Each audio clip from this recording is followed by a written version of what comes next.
E aí, galera, tudo bem?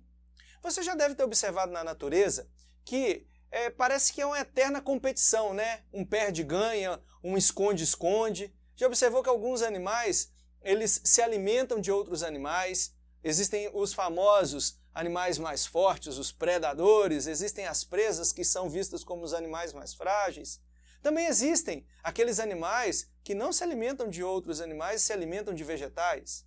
Também existem aqueles vegetais estratégicos que utilizam os animais para poder dispersar o grão de pólen, ou até mesmo fornece frutos para que estes animais dispersem as sementes no ambiente, e isso garante a perpetuação da espécie. Bom, já viu que no ambiente não é nada tão simples assim como nós estamos falando. E a nossa aula de hoje abordará o tema relações ecológicas. Vem comigo!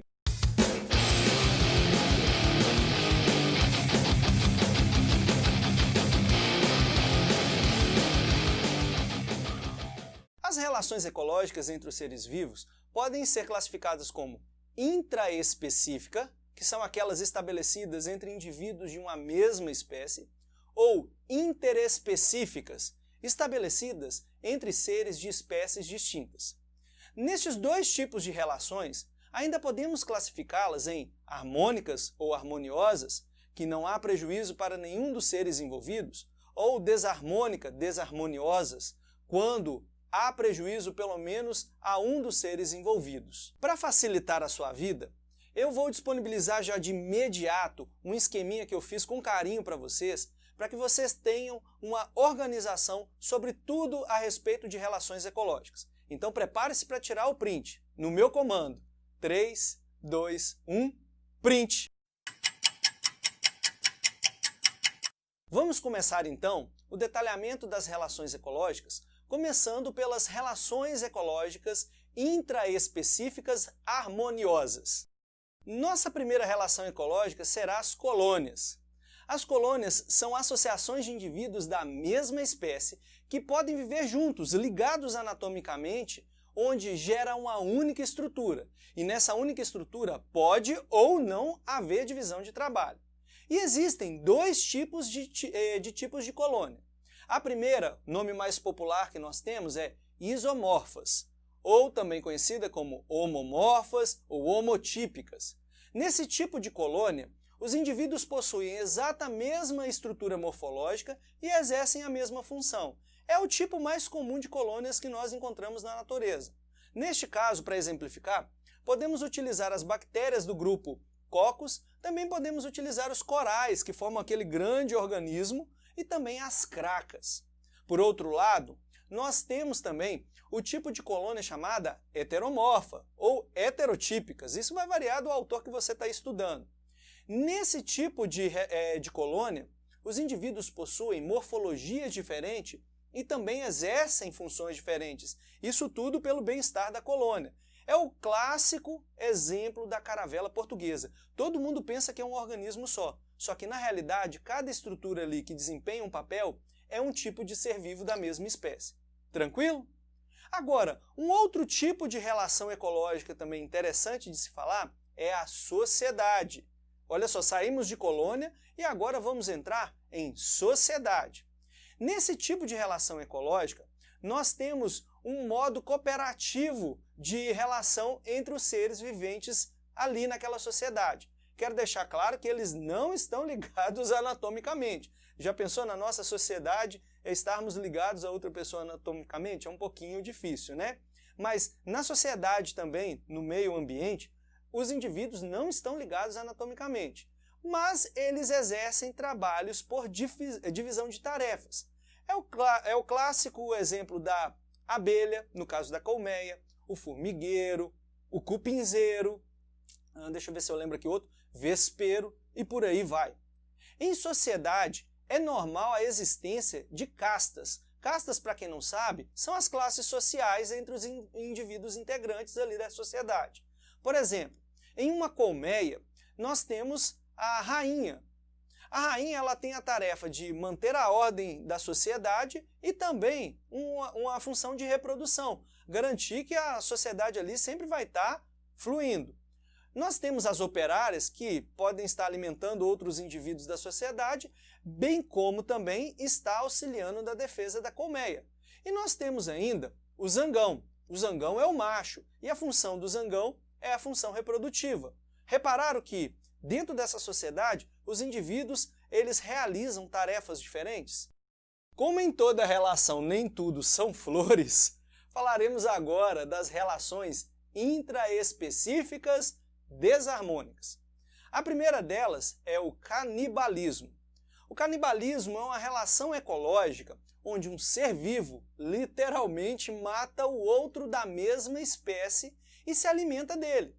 Na natureza, isso é comum acontecer. Nós presenciamos isso em peixes, onde peixes adultos se alimentam de peixes mais novos, de filhotes.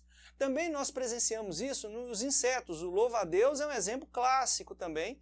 E eu não posso, falando em clássico, deixar de lembrar da famosa e temida viúva negra.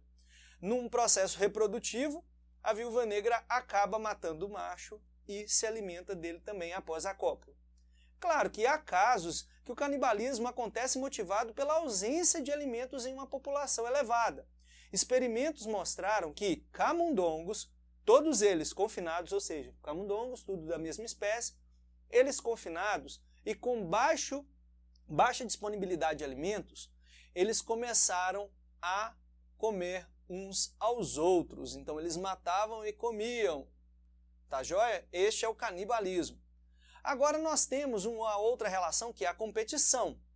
A competição é outra relação ecológica intraespecífica que é baseada na disputa por alguns fatores no meio ambiente, sejam esses fatores alimento, sejam esses fatores disputa de espaço ou até mesmo disputa por fêmeas para poder perpetuar a espécie. Isso é comum. Provavelmente nos vídeos aí de documentários você já deve ter visto pelo menos essa última disputa aí, certo? E se tratando de competição reprodutiva, esta relação ecológica exerce um papel importantíssimo no controle da densidade populacional, uma vez que não serão todos os machos que copularão. Ou seja, só irá copular aquele macho vencedor, aquele que sobressaiu. Sem falar também que atua a favor do processo de seleção natural, uma vez que o indivíduo vencedor ele vai manter os caracteres, as características vantajosas dele presente na espécie. Agora trataremos das relações ecológicas interespecíficas, aquelas que acontecem em seres de espécies distintas. Agora, antes é importante ressaltar que nos estudos que nós realizaremos de agora em diante, vamos utilizar uma legendinha. Símbolo de mais ou positivo quando o indivíduo da relação ecológica for beneficiado. Símbolo negativo ou menos quando o indivíduo sofrer prejuízo. E o número 0 para quando ele nem ganhar e nem perder. Situação nula. Fechado? A partir de agora, vamos utilizar essa legenda sempre para poder verificar se é harmoniosa ou desarmônica, tranquilo? Para facilitar a tua compreensão. E a primeira relação ecológica interespecífica que veremos hoje será o mutualismo. Essa relação ecológica ela é estabelecida entre indivíduos de espécies distintas, certo? Porém, ambas as espécies lucram, se beneficiam, ok? Agora, é importante você anotar aí no teu caderninho o que eu vou falar agora. No mutualismo, os seres que se associam desenvolvem um grau de dependência entre si tão grande, mas tão grande, que eles só passam a existir se realizar essa relação ecológica. Ou seja, essa relação passa a ser obrigatória para perpetuar a espécie. Isso significa que a espécie nesse caso, que não participar do mutualismo, não conseguirá sobreviver sozinha. Ok? Tranquilo? E isso caracteriza o mutualismo como mutualismo obrigatório. É isso que eu acabei de falar. Fechado? Anotou aí direitinho? Agora, para exemplificar o mutualismo, podemos destacar a clássica relação entre uma clorofícia, uma alga clorofícia, e fungos dos gêneros Ascomycota e Basidiomycota. Tranquilo? Nesta relação, os fungos fornecem sais minerais e água para a alga. E isso tudo é a partir da decomposição do substrato que ele está presente. Já a alga, ela fornece para ele parte da matéria orgânica que ela sintetizou por meio da fotossíntese. Agora, além dos líquens, nós podemos citar também as micorrizas, que é a relação entre fungos e raízes de determinados vegetais. E também nós temos uma outra relação mutualística, que é a bacteriorriza. Bacteriorriza, nomezinho danado, né? Que é a relação entre bactérias do gênero Rhizóbio e raízes de plantas leguminosas. Muito confundida com o mutualismo obrigatório ou com o mutualismo propriamente dito, a protocooperação é a associação entre espécies distintas que podem se beneficiar mutuamente. Tranquilo até aí? Até aí não tem novidade nenhuma. Aí é que vem o pulo do gato agora. Porém, o famoso porém. Porém, no caso do mutualismo, as espécies precisam obrigatoriamente uma das outras para sobreviver. Neste caso, na protocooperação, as espécies não são obrigadas a realizar essa relação ecológica. Elas conseguem sobreviver sem estabelecer esse tipo de relação. Por isso, alguns autores definem protocooperação como mutualismo facultativo. Pegou o pulo do gato aí, né? Espero que sim. Agora, um exemplo bastante icônico sobre protocooperação é a relação entre o pássaro palito, confundi com peixe, com o pássaro palito e o crocodilo africano. O pássaro, ele se alimentará dos restos de alimento que estão presentes na boca do crocodilo, sem falar também nas sanguessugas, né, que podem estar causando algum prejuízo àquele animal. Então o pássaro palito vai lá e come a sanguessuga também e tem um farto banquete. E o crocodilo recebe aquela baita higienização, atendimento estético de primeira, 5 estrelas. Ok? Então, pássaro alimentado, crocodilo livre de parasitas. Além disso, nós temos o exemplo do caranguejo paguro e as anêmonas do mar, as actíneas, ok? As actíneas se alojam no casco do crustáceo.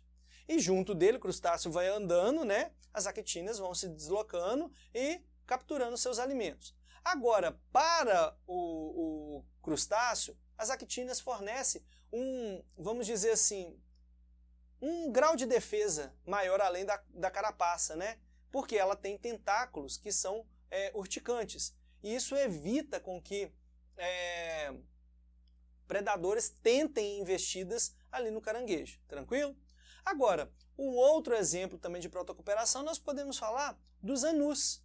Anus, esse aqui nosso, da nossa região aqui, né? Não sei de onde você está assistindo esse vídeo, mas eu falo do Brasil, estado de Minas Gerais, ok?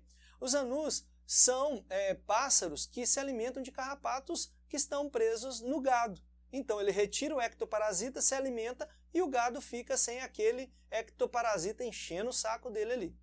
Firmeza? O comensalismo ocorre entre a associação de indivíduos de espécies diferentes, onde apenas uma das espécies é beneficiada, sem causar, é claro, prejuízo na outra. Então na nossa legenda é mais/0. É uma relação unilateral harmônica. A espécie beneficiada é denominada comensal, e pode ser beneficiada ali com alimento, pode ser beneficiada com abrigo, com transporte, entre outras coisas mais. E para esse tipo de benefício, nós temos denominações. Então, se ela é beneficiada por alimento, ela é chamado comensalismo de alimentação. Se ela recebe abrigo, comensalismo de abrigo, o popular inquilinismo. E se ela recebe benefício de transporte, é o que a gente chama de comensalismo de transporte, a forésia. Tranquilo? Pegou os nomes aí? Agora, no caso de comensalismo de alimentação, o exemplo mais clássico que nós temos é o peixe-piolho, que se prende ao tubarão por meio de ventosas dorsais. E do peixe-piloto também, que nada ao redor do tubarão. Ambos se alimentam dos restos de comida que caem da boca do tubarão.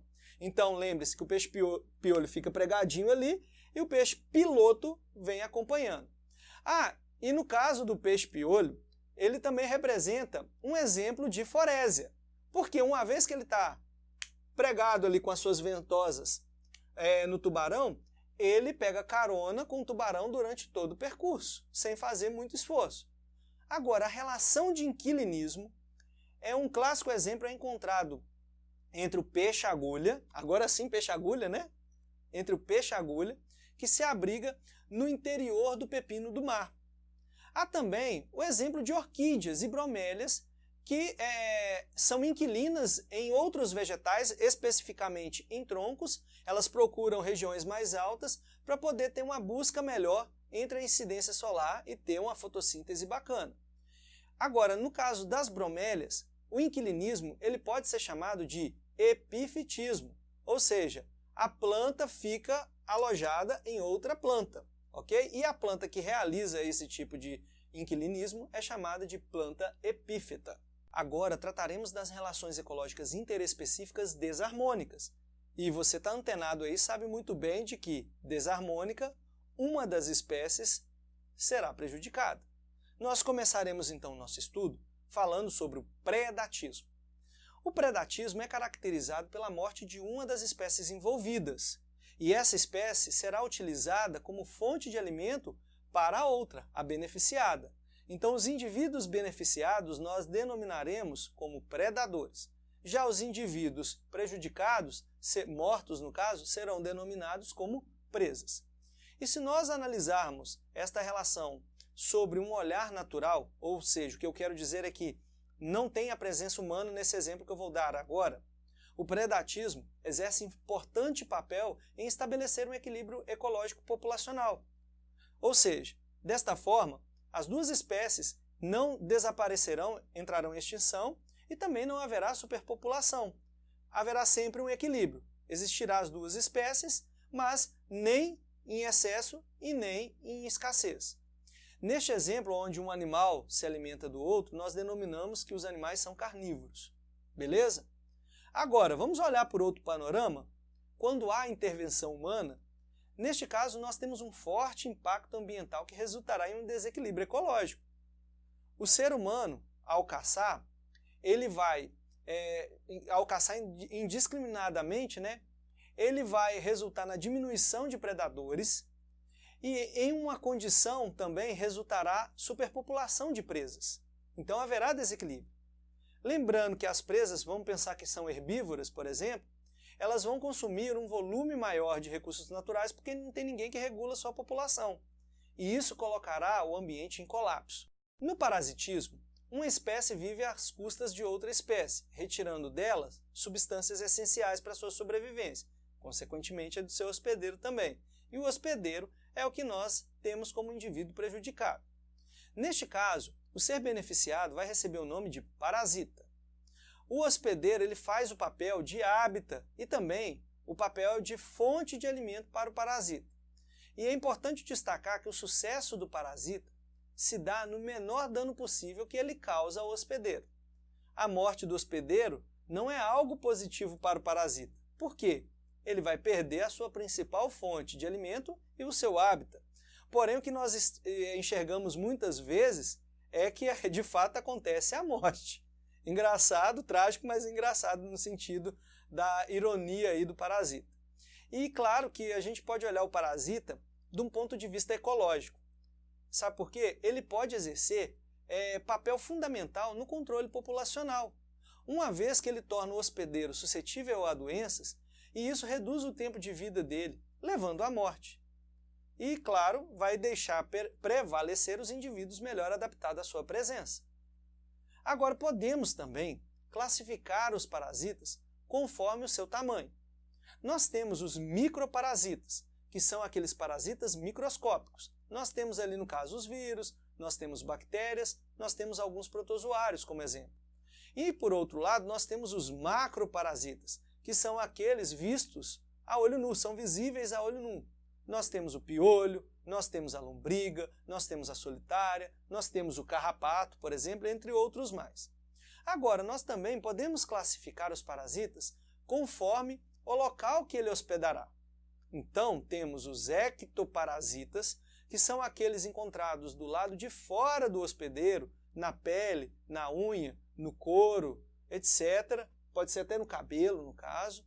Aí nós temos o piolho, nós temos a pulga, nós temos o carrapato, nós temos o fungo que pode fazer uma micosezinha na unha. E também nós temos os endoparasitas. Os endoparasitas hospedam de forma interna. Nós temos então aí as lombrigas, nós temos o Trypanosoma cruzi, algumas bactérias e por aí vai. Agora, nós podemos encontrar situações onde um animal parasita outro animal. É uma forma mais comum, né, de parasitismo. Nesse tipo de parasitismo, nós denominamos como parasitismo zoótico. Agora, quando acontece um animal parasitar um vegetal, e isso é bem possível, nós temos o exemplo aí, os pulgões, classificamos o parasitismo como zoofítico. Pode também acontecer de um vegetal ser parasitado por outro vegetal, e aí nós classificamos esse parasitismo como fitofítico. Nós temos ainda dentro do lance dos fitofíticos o hemiparasitismo, quer dizer, um parasitismo pela metade. Nesse caso, um vegetal parasita o outro e utiliza a sua seiva bruta como fonte de nutriente, e aí ele vai realizar a fotossíntese. Agora, nós temos o holoparasita, o parasita por completo, que é quando ele vai parasitar o vegetal para poder retirar dele a seiva elaborada. A seiva elaborada já tem os produtos da fotossíntese. Isso quer dizer que esse holoparasita não consegue realizar qualitativamente a fotossíntese. Uma outra relação a ser vista é a competição interespecífica. Ela ocorre quando seres de espécies diferentes disputam, por exemplo, uma mesma fonte de alimento. Posso citar aqui seres herbívoros que se alimentam de um mesmo vegetal. Ou também posso utilizar o exemplo da coruja e da serpente, que disputam o mesmo tipo de anfíbio ou o mesmo tipo de réptil. Agora, tanto na competição intraespecífica, quanto na competição interespecífica, elas atuam como um sistema de controle na densidade populacional.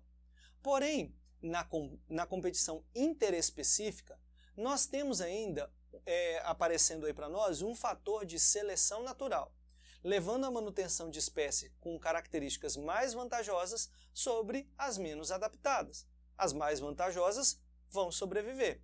Se a competição for acentuada, podemos ter também até a eliminação completa da espécie que não teve tanto sucesso assim na competição. Vamos falar agora sobre o amensalismo. O amensalismo é uma relação ecológica que ocorre entre indivíduos de espécies diferentes que são capazes de secretar substâncias que inibem ou prejudicam a reprodução ou o crescimento de uma outra espécie convivente no mesmo ambiente. Isso ocorre, por exemplo, com o fungo do gênero penicílio, que inibe a atividade bacteriana. E eu não posso deixar de falar que este exemplo foi muito importante para a descoberta do primeiro antibiótico, a penicilina. Nossa última relação desta aula será o esclavagismo, também conhecido como sinfilia. Esse tipo de relação ecológica é quando uma espécie se beneficia do empenho de outra, ou seja, se beneficia do trabalho de outra espécie. Podemos usar como exemplo o famoso caso do pássaro godelo. No período de postura de ovos, esta ave não constrói ninho, ela utiliza ninho de outras aves, como destaque o ninho do tico-tico. Como o tempo de incubação dos ovos do godelo é ligeiramente inferior ao do tico-tico, o filhote de godelo geralmente nasce antes. Nascendo antes, prioritariamente receberá alimento.